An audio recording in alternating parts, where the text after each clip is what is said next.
Estamos de volta com o Observatório da Imprensa, que hoje debate o papel da mídia brasileira no combate à corrupção. Aliás, a impunidade em nosso país tem ganho muito espaço na imprensa internacional, como nos conta o correspondente do jornal El País no Brasil, Juan Arias. O problema do Brasil non é só a corrupción existe no mundo inteiro. Até direi que muitos países têm máis corrupción que no Brasil, mas unha característica do Brasil é a impunidade. Isso é unha cosa que toca moito aos europeos, porque en Europa, cando un político corrupto e pega unha corrupción, vai inmediatamente en galera. Para a España e para o noso xornal, o Brasil é un dos países máis importantes do mundo hoxe, por moitas cosas. Entre os emergentes, probablemente é o país máis democrático de todos os emergentes. A España ten os ollos colocados no Brasil, a Europa, eu direi o mundo. Entón, é un país moito importante. E a importancia que está dando a luta contra a corrupción por unha cosa moito simples, porque a primeira que está dando esta importancia é a Presidenta da República.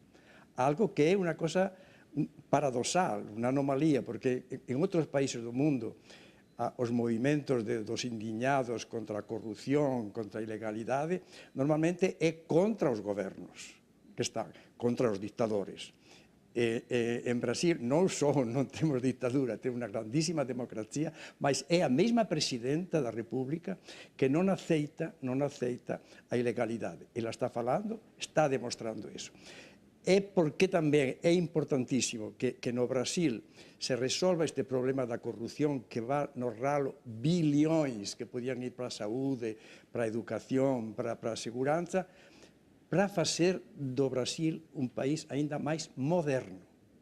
O Brasil é un país rico, mas aínda nas súas instituciones, na súa política, no xogo da política, é aínda vello, é un país vello. Ten que facer unha grande reforma política.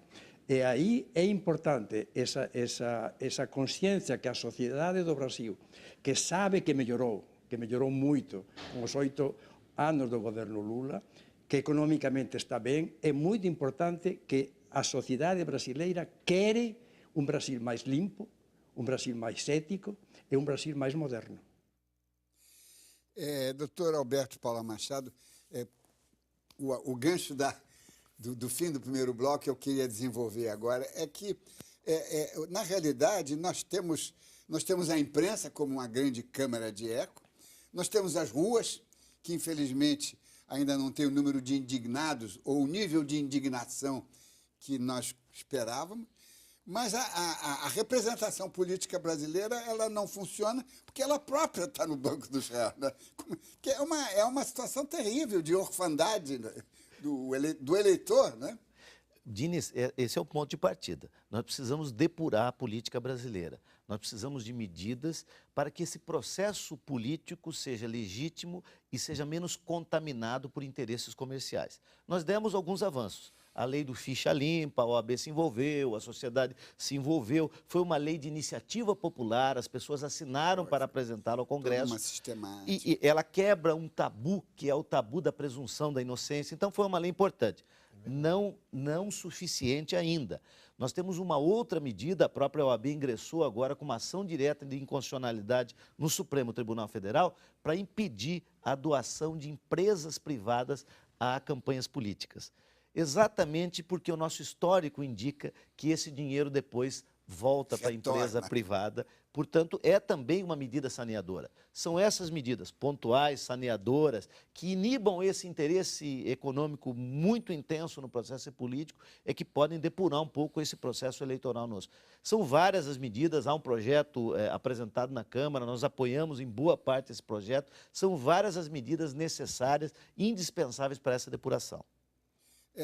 Chico Otávio, agora, tem um assunto que já passou aqui por nós, mas que a gente devia parar, é que o brasileiro que se inflama, ele é emotivo, como todo latino e latino-americano, né? Mas ele não, a capacidade de indignação dele ou diminuiu, ou a corrupção banalizou-se, e ninguém vai mais para a rua, não é?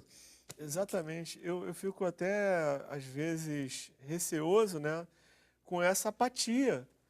E outro dia minha mãe é leitora do jornal que eu trabalho, ela é leitora, né? E ela disse que muitas vezes parece que você só muda o nome do denunciado na matéria. E que o texto é o mesmo, o problema é o mesmo, né? E vira e mexe, os jornais estão voltando à mesma questão, só com a troca de personagem. De certa forma, isso gera uma apatia, né? Ninguém aguenta mais. Assim, em vez de ir para a rua protestar, as pessoas preferem ficar em casa fingindo que nada está acontecendo. Lamentável. Mas sem dúvida. alguém costuma ir à rua para se manifestar? Já houve tempo, né? Não, digo agora. Agora sim, é verdade. Eu até comentando, eu acho que o movimento gay, né, sem dúvida nenhuma, ele tem aí tido uma presença maciça nas ruas, e os movimentos pentecostais. Engraçado que assim, são dois movimentos em campos opostos no que diz respeito às questões morais. São eles hoje os grandes mobilizadores de massa no Quer dizer, Brasil. Então, existe uma disposição existe gente disposta a ir para a rua. Ah, é verdade, é verdade. As razões são outras. Exatamente. Tem aqui um telespectador, desculpem, é Vitor Hugo, de Brasília. O que faz a corrupção diminuir? Leis mais rigorosas ou a mobilização do povo? Doutor Paulo, Alberto de Paula Machado. Bem, as leis existem no Brasil, o que precisamos é de efetividade.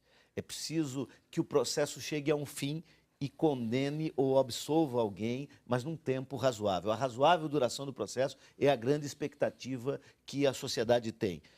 Nós temos, Dines, que reconhecer que alguns avanços ocorreram no Brasil. A Constituição de 88, por exemplo, garantiu a independência do Ministério Público, que é uma figura essencial para esse combate à corrupção. Nós construímos, por exemplo, agora, até recentemente, o Conselho Nacional de Justiça, que fiscaliza o Poder Judiciário. Então, são avanços de uma democracia que vai amadurecendo. Um outro aspecto, Dines, nós tivemos recentemente vários ministros do país que caíram, ministros de Estado, por conta da imprensa, que noticiou. Sendo que um deles, o Antônio Pallotti, era o todo-poderoso. Era o Richelieu desse... Dizer que eles estão absolutamente imunes à crítica popular, à crítica da imprensa e à mobilização da sociedade é algo que não é mais concebível nos tempos atuais, e essas quedas de ministros, elas são os fatos aí que denunciam esse novo país. Mas falta muito a fazer ainda. Chico Otávio, deixa eu só fazer uma pergunta que diz respeito à sua atividade e à sua participação aqui, não sei quantas vezes aqui nos deu a honra Agradeço. de vir ao Observatório, mas você é um membro dessa tropa de elite de repórteres investigativos. O Globo, aliás, criou um núcleo extraordinário. Sim. Que trabalha com muita seriedade, que investiga, que comprova, que checa, recheca, e isso é muito bom. Agora, nós temos aqui um dado recente que eu tive o cuidado de trazer para o debate, logo no início do programa, que é o caso da decisão do STJ da semana passada, acho que da 6ª turma do STJ, em que invalidou, depois de não sei quantos anos, invalidou todo o trabalho de investigação da Polícia Federal. Diz que as provas eram nulas, portanto, voltava praticamente a estaca zero. E aí esse é um caso que não é um caso comum. Esse caso gerou uma mordaça num dos grandes jornais brasileiros. Há 2 anos que o Estado de São Paulo não pode mencionar esse assunto, porque, ainda mais agora que as provas foram anuladas. Como é que você vê isso? Quer dizer, a imprensa perdeu, com uma decisão dessa, a imprensa fica mais enquadrada, né? Sem dúvida, foi o que mais me preocupou. Você falou do trabalho investigativo, uma questão essencial desse trabalho é a relação que o repórter mantém com a fonte, né? A fonte é essencial para o trabalho dar certo. E, evidentemente, os repórteres que trabalham nessa área têm fontes na Polícia Federal, têm fontes no aparelho judiciário, têm muitas fontes no Ministério Público, e o que mais me preocupa numa decisão como essa é que essas fontes acabem se inibindo, né?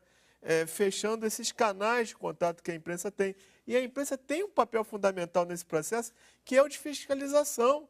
até da atividade policial, desde a fase do inquérito até o andamento do processo. Doutor Roberto, como é que o senhor vê essa aí como um especialista, essa decisão do STJ? Não é? Ela me deixou arrepiado.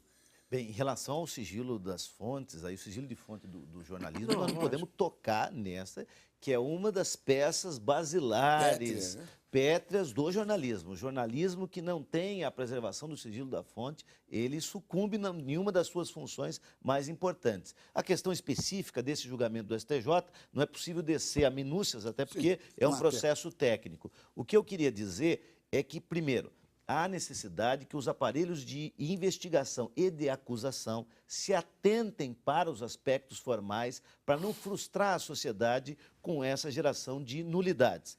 E, por outro lado, a própria justiça não deve ter um apego excessivo ao formalismo, sob pena desse apego excessivo prejudicar a conclusão de um processo, muitas vezes importantíssimo, até mesmo com uma grande expectativa da população na sua conclusão. Porque ele é paradigmático, né? Ele é paradigmático. Então, são duas preocupações, que não se peque na investigação e também no aspecto do excesso de formalismo do judiciário.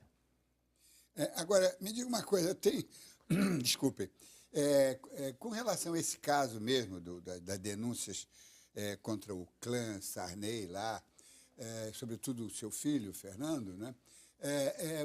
Mas, a partir do momento em que o processo, as provas foram consideradas nulas, a coisa vai parar, quer dizer, o Estado brasileiro vai aceitar, o Executivo vai aceitar que o seu órgão de elite, que é a Polícia Federal, seja desconsiderado, o Ministério Público Federal não vai agir, ou a Procuradoria-Geral da República? Não tenho a menor dúvida que essa decisão é uma decisão possivelmente passível de recurso por parte do Ministério Público.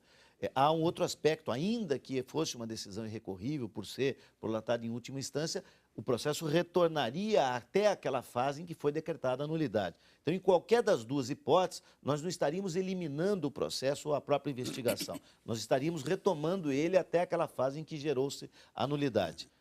Essa é a questão. Tem aqui mais uma pergunta de um telespectador, João Santos, do Rio Grande do Sul. Diz ele, comenta ele, a imprensa é poderosa, faz denúncias e nada de mais grave acontece. Por quê? Chico Otávio. Olha, eu discordo. Eu acho que, de certa forma, a imprensa tem colaborado com um processo de evolução, né, nesse campo aí da luta contra a corrupção. Não me lembro da família Sarney ter enfrentado um constrangimento tão grande como ela enfrenta hoje, desde que os jornais começaram a mostrar, né, as suas mazelas. Foram 5 ministros, né, que caíram, Não, dos quais 4 diretamente ligados ou envolvidos em denúncia de corrupção. Foram destituídos, perderam o poder. E, então, alguns deles vão responder, provavelmente, na justiça pelo que fizeram. Tudo isso, de certa forma, para mim, é um avanço, né? Não é uma situação tranquila, embora esses processos tenham gerado poucas condenações. Mas, de certa forma, eu sou otimista e vejo um avanço aí, sei lá, desde 85, desde que a ditadura acabou no Brasil. E a nova Constituição. Agora, essa pequena entrevista que fizemos com um grande jornalista espanhol, Juan Arias, né, que vive aqui no Rio de Janeiro, e ele, ultimamente, tem escrito muito a respeito da corrupção no Brasil e da ação do governo brasileiro, porque o que chama a atenção é que o governo, embora ele seja indiretamente acusado, não está constrangido em tomar as medidas. Quer dizer, isso é um avanço, mas ele se queixa, de certa forma, da impunidade brasileira, né? Quer dizer, a corrupção brasileira não é tão grande quanto a impunidade que vige no Brasil. Como é que é a sua avaliação? A corrupção, ela é elencada aí, o Brasil, como um dos 5 países com maior índice de corrupção entre as economias mais poderosas do mundo. Estamos junto com China, Rússia, México e Índia, no tocante também a aspectos de corrupção. De fato, a impunidade preocupa a todos nós, porque não é o tamanho da pena, Diniz. Isso é uma velha máxima no direito, Chico, que não é o tamanho da pena, mas a certeza de que haverá uma pena para o criminoso. É isso que nós não podemos frustrar a população, de que o Poder Judiciário não frustre dizendo não haverá pena porque houve uma nulidade. Há um caso emblemático da nossa história, todos nós vamos lembrar, que é o caso da doação dos Fuscas, do veículo que o Paulo Maluf deu aos jogadores na Copa de 1970. Esse processo tramitava perante o Judiciário, Diniz, até pouco tempo atrás. Verdade. Quer dizer, muita gente não tinha nem nascido na época da Copa do Mundo de 70 e ele conseguiu arrastar esse processo com milhares e milhares de alegações. Então, a efetividade do Poder Judiciário e essa duração razoável do processo é fundamental no combate à corrupção. Chico Otávio, agora, alguma coisa mais a imprensa pode fazer, quer dizer, ela investiga, mas a coisa mais emocional, porque a imprensa não é uma equipe de cirurgiões que trabalha sem emoções, friamente, né? Um pouco mais de emoção, porque o jornalismo vive disso. Isso as novas gerações inventaram essa coisa Tempo real. Da neutralidade. Não, é preciso um pouco de acreditar em posições e defender, sobretudo no campo moral, não é? Posso falar? Claro, Bom, eu quero te provocar. Eu assim, até brinco, né? Eu defendo que a rua é a morada do repórter. O repórter tem que estar na rua. E hoje, nas redações, o que você tem ali diante da tela do computador é um estímulo muito grande para você desenvolver o seu trabalho ali dentro das quatro paredes da redação. E, infelizmente, isso não é um problema da minha redação ou da concorrência. Os repórteres têm deixado de ir às ruas, têm deixado de viver essa emoção, acompanhar esse processo social e tal. E, de certa forma, isso acaba repercutindo na reportagem, no texto, nessa falta de emoção que você está vendo aí. Falta ao repórter ter vontade, ter tesão mesmo, de ir para a rua e ter contato direto com as pessoas. E trazer a emoção das ruas para a sua matéria. Senão a coisa fica fria demais, né? Eu gosto de circular. Continua assim. Por isso que é um repórter especial há tanto tempo. Vamos ao intervalo e voltamos já.